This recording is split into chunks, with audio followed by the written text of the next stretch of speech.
Welcome back to the Daily Poem here on the Close Reads Podcast Network. I'm David Kern. Today is February 6th, 2020, and the poem that I'm going to read today is by A.E. Housman, an English poet who lived from 1859 to 1936.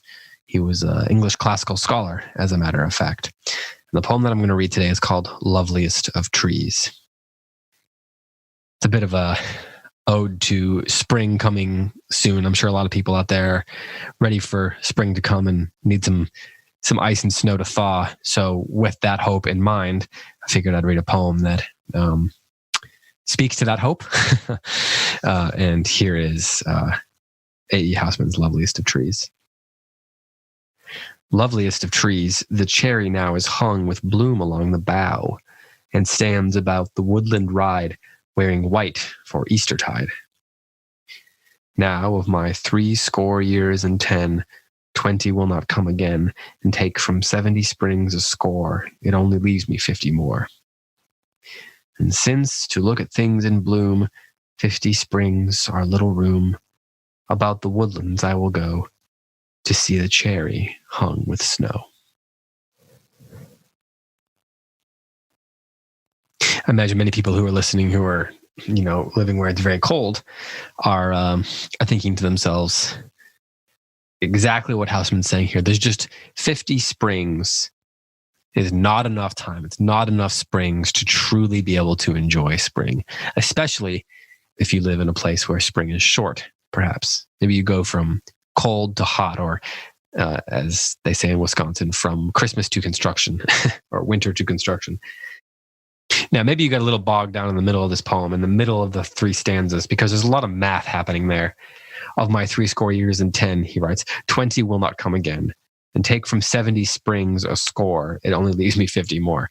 So you have to do a little work there to figure out exactly what the math is on it. So, if you're like me, maybe you got a little bogged down in there. But I like that you kind of get bogged down on the math there, unless you want to just glaze over it, because I think it speaks to the longing that's at the core of this poem. That you're so longing for spring, and you so recognize that life is short, that you start to do the math.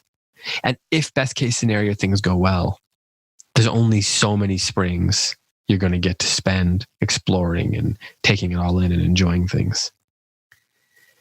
Last week, in the news this week is the tragic death of basketball superstar Kobe Bryant, who died in a helicopter crash along with 8 other people, including his daughter.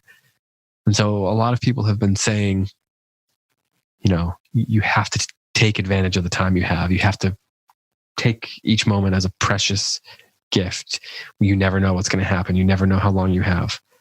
And all of that's true. And it's been the province of poets for generations, since the beginning of poetry and the beginning of storytelling, the recognition that our time on earth is limited. Even with the best in medicine, our time on earth is limited, and we only get so many springs. We only get so many Christmases.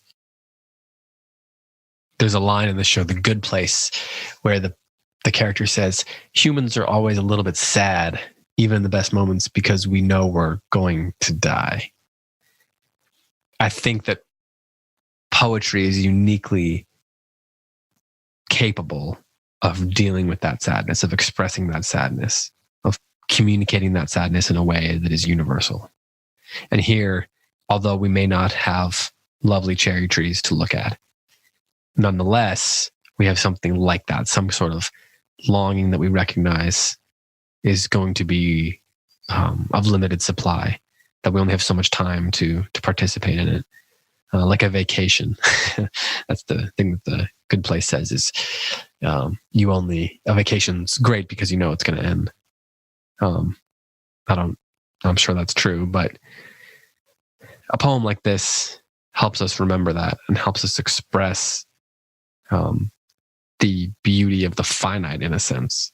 And so it's worth having this poem, I think, at hand.